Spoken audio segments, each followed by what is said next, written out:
بسم اللہ الرحمن الرحیم رب اشرح لی صدری ویسر لی امری واحلل عقدۃ من لسانی یفقہوا قولی صدق اللہ العظیم۔ عزیز پاکستانی السلام علیکم۔ آج کے ولاگ میں ہم بات کریں گے 190 ملین پاؤنڈ کیس کا کیا بنا، اڈیالہ جیل کے باہر بشرا بی بی کے ساتھ کیا ہوا، کیا کل مرید اپنے مرشد کا دیدار کر سکیں گے، مگر سب سے پہلے آج کی اہم ترین اور بریکنگ نیوز، اور وہ یہ ہے کہ حبیب اکرم نے ایک بڑی مزے کی بات کی ہے۔ انہوں نے کہا ہے کہ پاکستانی سیاست انصاف کے دو پلڑوں کی مانند ہے، ایک پلڑے میں سونا بھرا ہوا ہے جبکہ دوسرے پلڑے میں معاشرے کی پوری غلاظت، گندگی اور کوڑا کرکٹ کو لادا جا رہا ہے تاکہ اس سونے اور کوڑے کے وزن کو برابر کیا جا سکے۔ انتہائی شرمناک اور افسوسناک حقیقت ہے جسے حبیب اکرم نے اپنے ولاگ میں انتہائی خوبصورت تجزیے کی صورت میں پیش کیا ہے۔ حقیقت تو یہی ہے کہ پاکستانی سیاست میں ایک طرف عمران خان ہے تو دوسری طرف وہ 14 یا 15 سیاسی جماعتوں کا کنبہ اکٹھا کیا گیا ہے۔ ایسی سیاسی جماعتیں جن کی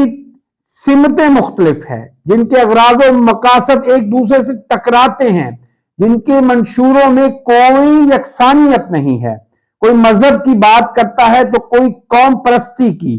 کوئی سوشلزم کی بات کرتا ہے تو کوئی جاگ پنجابی جاگ تیری پگ کو لگ گیا داغ جیسے نعرے بلند کرتا ہے۔ ایسے ازلی دشمن آج عمران خان کے خلاف اسی لیے اکٹھے ہو گئے ہیں کہ وہ ایک شخص ان سب کے وجود کے لیے، ان کی سیاست کے لیے اور ان کی گدیوں کے لیے ایک بہت بڑا خطرہ بن گیا ہے۔ لیکن میں یقین سے جانتا ہوں کہ سونے کی چمک دمک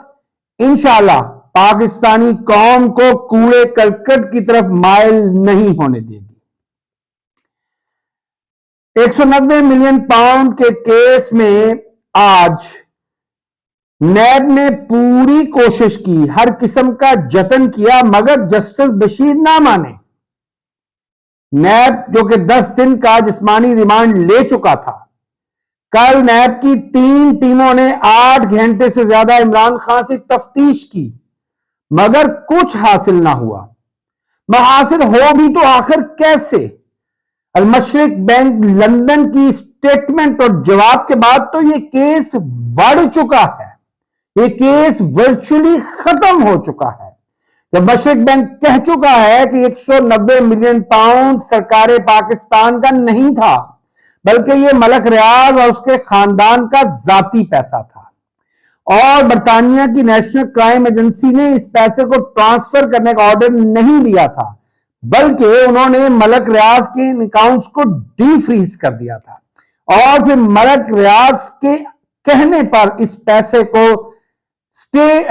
سپریم کورٹ آف پاکستان کے اکاؤنٹ میں ٹرانسفر کیا گیا۔ حقیقت تو یہ ہے کہ اگر اس ملک میں واقعی آئین اور قانون کی پاسداری ہو رہی ہوتی، آئین اور قانون کا کچھ لحاظ کیا جا رہا ہوتا تو یقیناً یہ کیس اب تک خارج ہو چکا ہوتا، مگر بدبختگی کی انتہا یہ ہے کہ نیب نے ایک بار پھر عمران خان کا ریمانڈ مانگا، لیکن لوگوں کی دعائیں اور اللہ کے فضل و کرم سے آج بشیر احمد کو اللہ نے یہ جرأت دی کہ انہوں نے فزیکل ریمانڈ کی درخواست کو مسترد کرتے ہوئے عمران خان کو جوڈیشل ریمانڈ پر منتقل کر دیا۔ اس کا مطلب ہے کہ اب عمران خان کے وکلاء اس کیس میں بھی اپنی عمران خان کی ضمانت کی درخواست دائر کر سکیں گے۔ میں امید کرتا ہوں کہ رب کے فضل و کرم سے حق کی فتح ہوگی اور انشاءاللہ جلد یہ تمام جھوٹے گھٹیا سیاسی کیسز خارج ہو جائیں گے، مٹی کا ڈھیر بن جائیں گے۔ آج اڈیالہ جیل کے بعد ایک انتہائی شرمناک واقعہ ہوا، مگر میں قوم کو بتاتا چلوں کہ یہ کوئی نیا واقعہ نہیں تھا۔ اس طریقے سے محترمہ فاطمہ جناح کی کردار کشی کی گئی، ان پر حملے کیے گئے اور بعض اطلاعات کے مطابق، بعض حقائق کے مطابق ان پر جسمانی تشدد کیا گیا، انہیں غیر ملکی ایجنٹ تک قرار دیا گیا۔ ویسے ہی محترمہ بے نظیر بھٹو اور نصرت بھٹو کے خلاف کردار کشی کی ایسی گندی کیمپین چلائی گئی کہ جس میں ہوائی جہاز اور ہیلی کاپٹروں کا بھی استعمال کیا گیا، اور نہ جانے کون کون سے وہ گندے القابات نہیں تھے جو محترمہ بے نظیر بھٹو سے منسوب کیے گئے۔ وہی کچھ سلسلہ اس وقت عمران خان اور ان کی بیوی کے بارے میں کیا جا رہا ہے، مگر آج ایک انتہائی گھٹیا عمل یہ ہوا کہ جب بشریٰ بی بی کیس کی سماعت کے لیے اڈیالہ جیل پہنچی تو 8 سے 10 یا شاید 12 لچے لفنگے اور چند نشئی قسم کے افراد، جن کو 2 ہوش و حواس رکھنے والے لوگ لیڈ کر رہے تھے، انہوں نے نہ صرف ان کی گاڑی کو روکا، اس کا گھیراؤ کیا،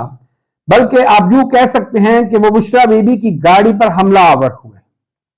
لیکن بشریٰ بی بی کے ڈرائیور نے کمال مہارت کا مظاہرہ کرتے ہوئے گاڑی کو ان کے درمیان سے نکال لیا۔ سوال یہ پیدا ہوتا ہے کہ اتنا بڑا سیکیورٹی لیپس کیوں کر ہوا؟ آخر یہ کون لوگ تھے اور کون ان کو پیسے یا لالچ دے کر لایا گیا؟ سننے میں آ رہا ہے کہ 8 سے 10 وہ مزدور تھے جنہیں 400 روپیہ فی گھنٹہ پر لایا گیا، اور ان کا مقصد دنیا کو یہ تاثر دینا تھا کہ شاید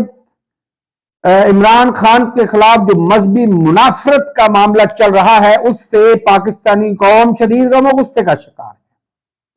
در حقیقت مولانا اشرفی کو میں یہاں بھول نہیں سکتا۔ طاہر اشرفی جیسے لعنتی کردار جنہیں دیندار کہنا دین کی توہین کے مترادف ہے، وہ شخص جب سے عمران خان کے خلاف عدت کی مدت میں نکاح کا کیس خارج ہوا ہے، تب سے وہ عمران خان کے خلاف مسلسل بھونک رہے ہیں۔ طاہر اشرفی نے خاور مانیکا کو مجبور کیا کہ وہ بھی عمران خان کے خلاف ایسا ہی ایک کیس دائر کرے، اور طاہر اشرفی نے ہر ممکن کوشش کی ہے کہ معاشرے میں مذہبی منافرت کی ایک ایسی آگ بھڑکائی جائے جس کے شعلوں میں عمران خان اور اس کے اہل خانہ کو جلایا جا سکے، مگر بدقسمتی سے طاہر اشرفی کو نہ صرف نادیدہ قوتوں کی سرپرستی حاصل ہے، بلکہ ان کو سرکاری چینلز پر سرکاری عہدیدار کے طور پر اور ایک تجزیہ نگار کے طور پر بلا کر اس مذہبی منافرت میں تیل ڈالا جا رہا ہے۔ نہ جانے ہم ماضی سے کیوں نہیں سیکھتے۔ میں بار بار ایک ہی بات کہتا ہوں، ہم ماضی سے نہیں سیکھتے، ہم ماضی سے قطعاً نہیں سیکھتے۔ طاہر اشرفی وہ شخص تھا جو عمران خان کی حکومت میں شامل تھا، مگر جس دن ان کے خلاف عدم اعتماد کی آپ کہہ سکتے ہیں ایک جھوٹی تحریک کے ذریعے ان کی حکومت کا تختہ الٹا گیا، اس سے اگلے دن وہ عمران خان کے مخالفین کی فہرست میں سر فہرست تھے۔ ویسے بدبخت لوگ دین کی آگ لگا کر اس معاشرے کو تباہ کرنا چاہتے ہیں۔ ایسے میں نہ جانے قاضی فائز عیسیٰ کہاں گم ہیں، وہ قاضی فائز عیسیٰ جو انسانی حقوق کی بات کرتے نہ تھکتے تھے، جو بنیادی انسانی حقوق، آئین اور قانون کی سربلندی کی بات کرتے تھے،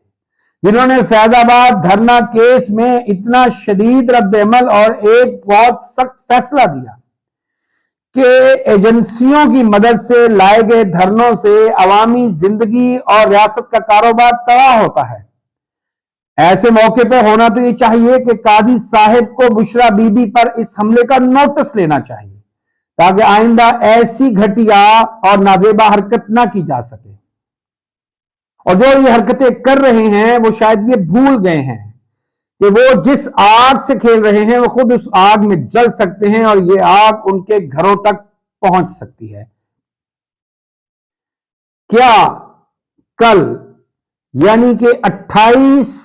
نومبر کو مرید اپنے مرشد کا دیدار کر سکیں گے؟ جی ہاں ناظرین، سائفر کیس جو 29 اگست سے پچھلی تاریخوں پہ منتقل ہو چکا ہے، اپنی ساخ اور اپنی خصوصیات کے لحاظ سے اس کی سماعت کا جوڈیشل کمپلیکس میں ہے،